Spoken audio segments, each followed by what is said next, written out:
Hello Aquarius, Sun, Moon, Rising, and Venus signs. Kamusta kayo? Sana po ay nasa mabuti kayong kalagayan. Welcome back po sa Star Tarot. At kung bago kayo rito, welcome din po kayo. Please subscribe, like, share my videos, and leave me a comment kung naka-resonate po kayo. So, first card ni Aquarius, we have grounding. Ayan. So, go deep and explore your roots, Aquarius. Kasi baka ang iba sa inyo nawawala na sa direksyon. 'Di ba? O puwedeng dahil nalilito, dahil siguro naaaligaga, or dahil sa marami na kayong ginagawa, kaya hindi na makapag-focus 'no, sa buhay or sa mga bagay na dati ay inaasikaso niyo naman. Ngayon maaaring nada-divert ng inyong attention to something else. Kaya maybe you need to do some kind of grounding, you need to do some kind of, um, pagmumuni-muni, pagninilay-nilay. 'Di ba? 'Yun ang kailangan mo, 'no, na may mga bagay na kailangan mong ma-realize, 'no, sa ngayon. So, what else? We have navigating by the stars. Follow your bliss. Okay? Sundin mo kung anong makakapagpasaya sa'yo. Yan ang pinaka-importante. Yun ang pinakamahalaga na sundin mo kung ano ang makakapagpasaya sa'yo. Hindi po pwede, no, na baka kasi ang iba sa inyo, alam mo yun, nakikinig kayo sa ibang tao. Maaring you are doing maaaring you are doing or following what other people are telling you, ano mga ina-advise nila, rather than makinig kayo sa sarili ninyo, no? Kaya maaaring kung gano'n kayo dati, that's already done, that's in the past.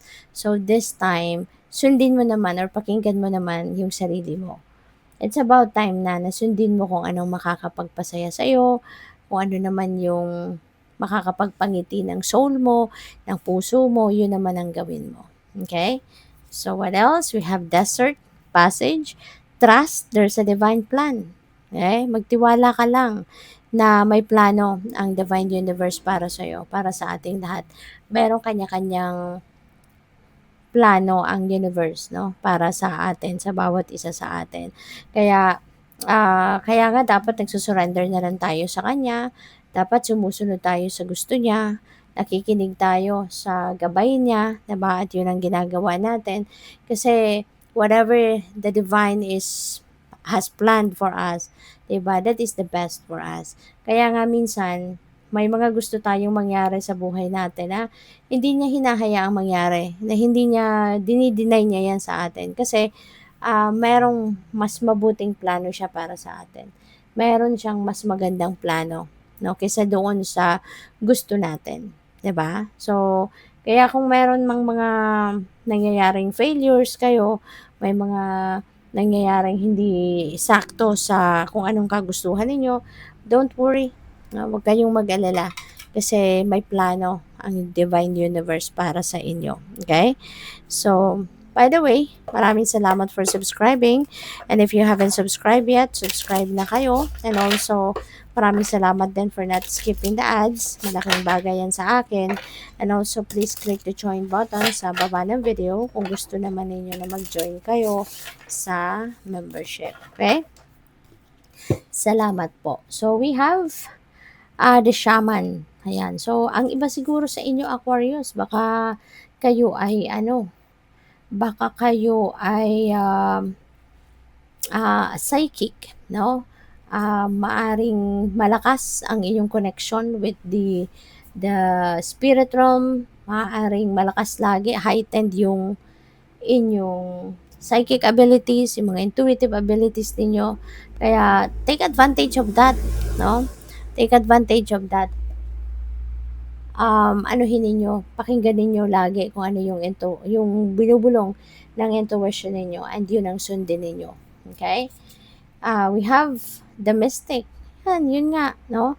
So, intuition, this is high priestess, visionary. So, most likely, Aquarius, ang iba sa inyo, baka this is the time na kailangan mo ng i-recognize, no? Ma-recognize at i-embrace yung inyong psychic powers, ang inyong psychic abilities.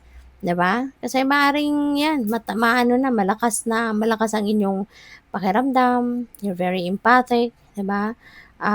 Pupuwede rin na marami kayong, marami kayong mga signs, symbols, synchronicities na maaaring napapansin. Maaaring manipis 'no, manipis na yung veil between you and the spirit realm. Kaya po puwedeng marami na kayong naririnig, marami na kayong napapansin, nakikita, mga ganyan na hindi hindi nagagawa ng ibang tao, you know. Pupuwedeng may mga nakikita ka na hindi nakikita ng iba, yung mga gano'n. Meron kayong mga naririnig 'no, so those are psychic hearing, um, psychic, seeing, yung mga gano'n 'no.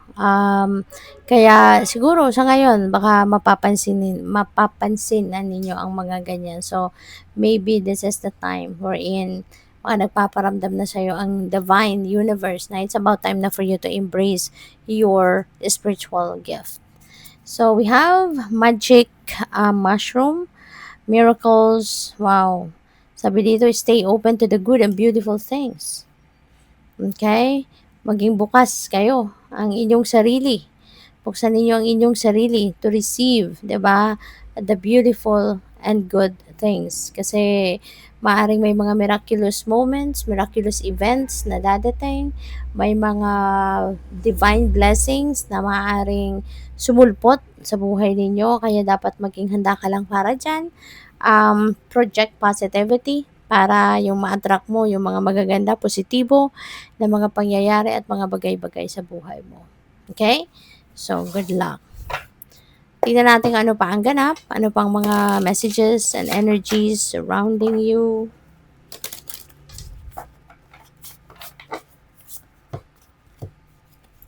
So, we have the Five of Wands. Pwedeng may competition dito, no? Para sa iba sa inyo. Baka related dito sa trabaho. It could be linked sa pamilya.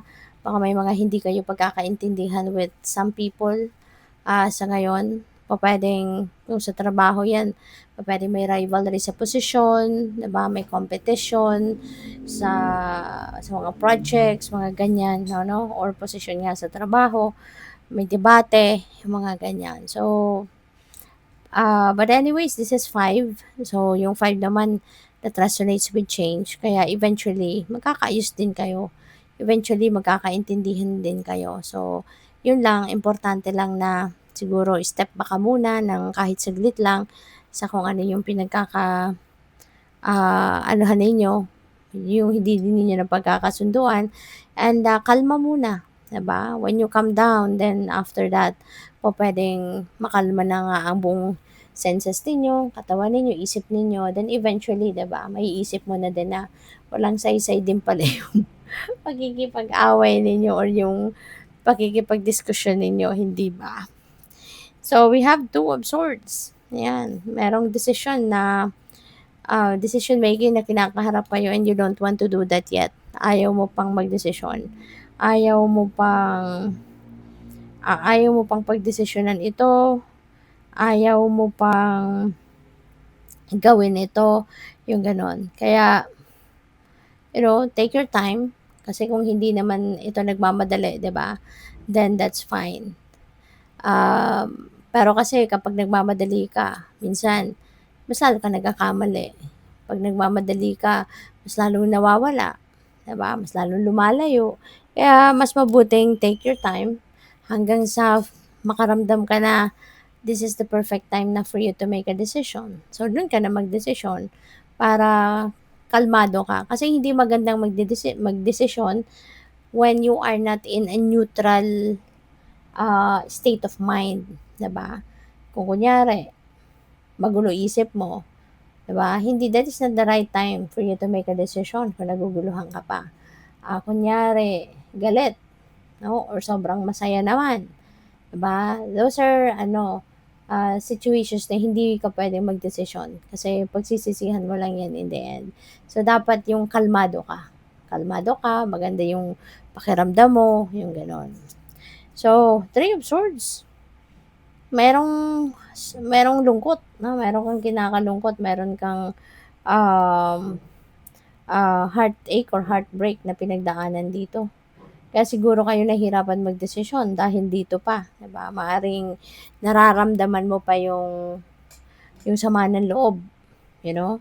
Pupuwedeng related 'yan dito sa Five of Wands. Baka nalulungkot ka na baka may nakaaway ka, baka nalulungkot ka dahil dito sa kung ano man, sino man na nakaano mo, nakasagutan, 'di ba? Maybe you don't want that to happen, pero because it happened kaya siguro nalulungkot ka, 'di ba? So ayan, good luck. Thank you for watching. Love and light. Namaste.